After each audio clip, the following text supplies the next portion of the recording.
এইমাত্র শবনম ইয়াসমিন বুবলি এবার নতুন লুকে থ্রি পিস পরে ফিটনেস দেখিয়ে এবার সাকিবকে তাক লাগিয়ে দিয়েছেন শবনম ইয়াসমিন বুবলি। 11ই ডিসেম্বরে অনুষ্ঠানে কথাও সুখবর দিলেন শবনম ইয়াসমিন বুবলিকে। এবার লাইভে এসে কথা বলতেও দেখা গেল।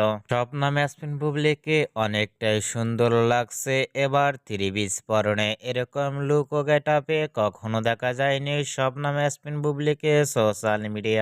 শবনম ইয়াসমিন ভেরিফাই ফেসবুক পেজে ছবিগুলো আপলোড দিয়ে মুহূর্তের মধ্যেই সোশ্যাল মিডিয়ায় ঝড় তুললেন। শবনম বুবলির এবার নতুন লুকে থ্রি পিস পরে লুক ও ফিটনেস দেখে ইতিমধ্যেই ভক্ত ও শুভাকাঙ্ক্ষীরাও অবাক হয়ে পড়ছেন শবনম ইয়াসমিন বুবলিকে দেখে। শবনম ইয়াসমিন বুবলিকে এবার নতুন লুকে ইতিমধ্যেই থ্রি পিস পরনের লুক ও ফিটনেস দেখে আপনাদের কেমন লাগলো নিচে কমেন্ট বক্সে জানিয়ে দিন আপনাদের মতামত।